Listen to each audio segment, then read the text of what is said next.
The stock market, as you have probably noticed, has been trending down over the last few weeks, especially in the tech sector. And when this happens, and when we have seen this happen in the past, as we saw in the 1970s, it was value stocks that did the best. Well, who is the best value investor that we have seen in history? It was Warren Buffett. And right now, he has 68% of his money invested in just 4 stocks. So, what are those 4 stocks? Why does he have his money invested in those areas? Should we put our money into those 4 stocks, and how well are those companies doing right now? Let's go ahead and break it down. All right, so as mentioned, right now we are going through a lot of stuff right now in the stock market. The Fed, as we are doing this video, just announced that they are going to hold rates steady. We got a presidential election coming in just a few months. We still are dealing with inflation. We are dealing with whatever is going on in the economy. We're getting a lot of mixed signals, and we're right in the middle of earnings season, which has been good for some companies and bad for others. And it seems right now, though it is still early, that this could be the time that you might want to start to give a lot of attention to value stocks. Value stocks are usually defined as companies that are doing well but aren't necessarily noticed by the stock market. So we usually look at growth stocks, companies like we know Nvidia, right, that are growing really fast, have a lot of potential. Value stocks are, hey, you're worth $100, but the stock market right now says you're right now trading at 80, right? So you are trying to find stocks that are undervalued, stocks that people aren't really looking at right now and looking to hold them for the long term. That's what Warren Buffett is known for. But again, he has nearly 70% of his money just invested in 4 stocks. So I'll start at the bottom, work my way up, tell you how well the stocks are doing right now, and then tell you how much money, or what percent of his money. I think he has over $350-something billion invested in these.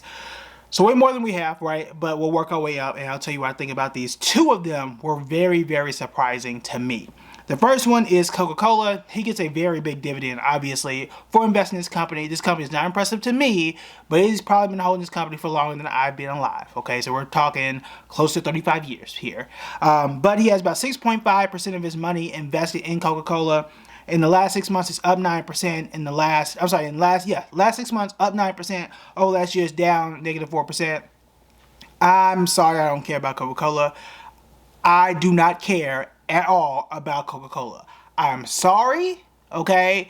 I apologize as an investor, a fan of investing, a fan of Warren Buffett, someone who studies, who went to school for this stuff, who makes a living by talking about investing almost every day. I am sorry, and I apologize to Warren Buffett and his fans that I do not care about Coca-Cola at this point in time. At some point, perhaps I'll come back around and care when Coca-Cola does something worth talking about. Today is not that day. Next is Bank of America. Now, normally I don't really love Bank of America. Will never probably again use the word love and Bank of America in the exact same sentence. A stock symbol for Bank of America is BAC. I will say though that, and this was a surprise to me, it is up 40% in the last 6 months and up 26% over the last year. It had really fallen off my radar since about 2021 or so, when we expected banks to do well, and they did not do well at that point in time. I was at 2021 to 2022 when rates were supposed to go up, and they did. And banks didn't respond the way we expected them to. A lot of stuff was happening geopolitically and all that stuff back then. But banks apparently are back in favor. Now, the reason why Warren Buffett says that he liked it is because he thinks the company is well managed. I would tend to disagree on the management piece of it, but who am I to disagree? Okay. I don't have $1 billion investing in it. I'm not the one making 40% this in the last 6 months on Bank of America. Okay, so he's obviously a lot better than me, okay? But he has about 10% of his money invested in Bank of America. Clearly, it is doing quite well, but I do want to talk more about the company that shocked me here. And I need to go back and check the percentage here, because otherwise this would have been flipped. But it's American Express. Now, if you've been watching the channel for a while, you know I am a big fan of American Express. Stock symbol is AXP. I wrote down that he has 9% here, and again, I might be off just a little bit on that number. He had 6.5% in Coca-Cola. But AXP, American Express, is up 58% in the last 6 months and up 43% in the last year. I know I liked American Express, but I have apparently been sleeping on American Express. Now, about a year ago now, we were talking about value stocks. We did a whole series on value stocks. I talked about Discover. And I talked back then about why I liked American Express, but I chose Discover just based on some pricing and things of that nature. And I told you right there, I really like American Express, but just based on the price, I was going with Discover. That was obviously a mistake. And boy, did I miss out on more of American Express. And there was a point where I owned American Express. I got in, I got out, I made a profit. Looking at what I'm looking at now, I wish I would have kept it. What I do like about American Express, and we talked about this in that Discover video, is just how the company is organized and how it's run. I'm not going to go into super deep detail in it, but basically it is the way the company is made is very different than a lot of other credit card companies. And what I mean by that is they own the card, they make the loans, and they own the program. So normally when you go and swipe your card, it'll have a Visa sticker on it. Visa isn't the one making the loans, they just kind of make the card, right? And they use a bank behind it that makes those extra loans. That ain't the case with American Express. And they get to do a lot of things other companies cannot do, which makes them very special. And obviously, it pays off for investors. It's obviously paid off for Warren Buffett. So that's definitely one that I would say American Express is almost always on a watch list or always in my portfolio. And if they're not, if it's not something I always hold, they're always very close to it. And I've owned it several times. It kind of moves in and out of my portfolio. That is definitely one that I would be very interested in moving back into, especially if we're moving back into a value season. So that's one moving very high and close to my watch list. As we're moving into number one, and this is the one that has the most interesting angle to it. Before we get there, make sure that you check out my PDF on how you can start investing in 20 minutes. It is totally free. I break down all the processes that you need and all the steps that you need on how to start investing, including my favorite apps to help you get started. If you have a friend that wants to know how they can start investing, you can send them the link and they can download it, and I take you through the entire process and they can use it as well. So make sure that you send them the link via text, email, or just send them this video. Whatever it is that you need to do to help your friends invest as well. That link is on the screen in the description below. All right, so this is probably not a surprise to most people if you follow Warren Buffett. It's Apple, 42% of his money, which is alarming to me. Okay, alarming to me, but 42% of his money is invested in Apple. Now, the thing about Apple, and I've talked about this before, is it's down. Apple is not Appling like it used to Apple. Apple used to be, and I say this, I would say out of the last 20 years or so, Apple was one of the top 4 or 5 stocks every year. I would say, let's say this, out of 15 out of the last 20 years, we can say, roughly, where I'm just kind of throwing numbers out there, it was one of the top stocks every year. Well, right now it is down 0.86%, so let's call it 1% in the last 6 months, and down 0.22% in the last year. It has not made money in the last 6 months and over the last year, which is crazy to say for Apple.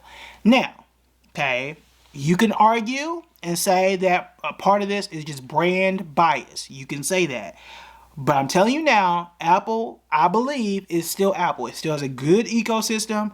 Now, I do know, okay, I don't believe in the Vision Pro. I don't think that's a great product. I do not believe that's a great product. You can argue if you're an Android fan. I've had Android, I've had Apple, an iPhone. I've been on both sides. This is a Microsoft product here.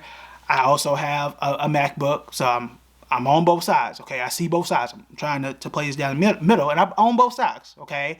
I can also argue that we've been having the same iPhone since the beginning, that it has not really changed that much, okay? I can say that. But their customer base is loyal, and they can keep releasing the exact same phone, which is the exact same thing they've been doing, and they have a good ecosystem that keeps people in their system, and they are doing more on the content production side and on the subscription side.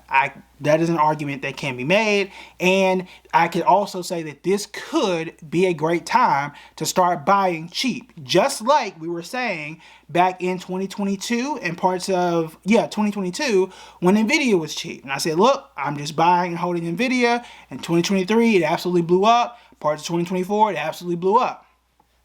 Now, I can't tell you that this year or next year or the year after, the Apple is going to grow by 800%. I don't think that's in the cards. Okay, I can't realistically tell you that, and I don't think that that is something that can be predictable. But I don't think that Apple is going to stay at this type of level. I do think it's going to get back to what is normal for Apple, and that is, you know, growing 20, 30, sometimes 40% per year. That has been the norm, just like we saw for Amazon. I was down on Amazon, and I told y'all 2 and 3 years ago, I'm going to continue holding Amazon. I wasn't happy with what Amazon had done in the previous 2 to 3 years. And what did I tell you about that? I'm not excited, didn't like what they were doing, but I was going to do what? I was going to continue to hold. And now we are being rewarded, as you just saw with earnings today. So this could be the opportunity for people who have not owned Apple already, or if you start to believe in Apple, or you doing your research, you're starting to see, hey, this could be the opportunity for me to buy cheap, or to start to get more shares on the cheap now. This could be that opportunity. Another thing, and I really should just save this for our members, but I'm gonna tell y'all this now. Okay, I'm gonna tell you this now. I'm whispering this. Okay, number one, let me give you a secret. So first, normally these videos go straight to our members. Usually an hour, 2 hours, sometimes like 45 minutes, depending on what's going on with the kids, soccer practice, and all kind of stuff. It'll go to them before, okay, because I want to make sure that they're in the insiders group. Okay, they special, and they get all the tips and tricks beforehand, sometimes days before.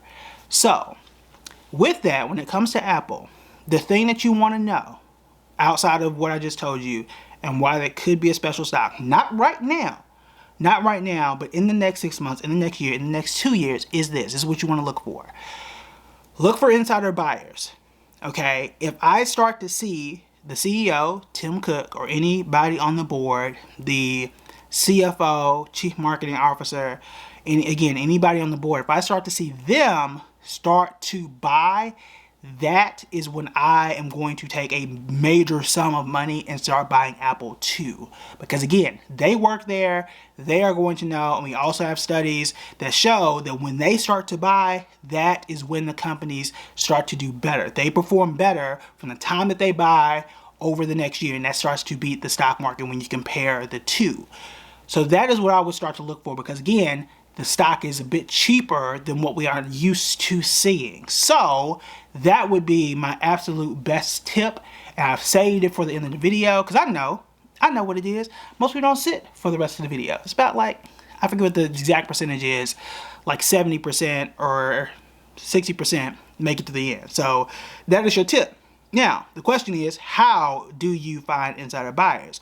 We've actually covered that. We actually have a video on 3 to 4 different ways you can find insider buyers. We've covered it inside our members only as well. So you want to make sure you check that out. Also, if you're looking for more stocks that you want to figure out like what people are buying, I actually did a video on what senators are buying. Senators and people in the House of Representatives are buying right now. You definitely want to see what they are buying. So if you want to know what those are, you want to check out this video right here.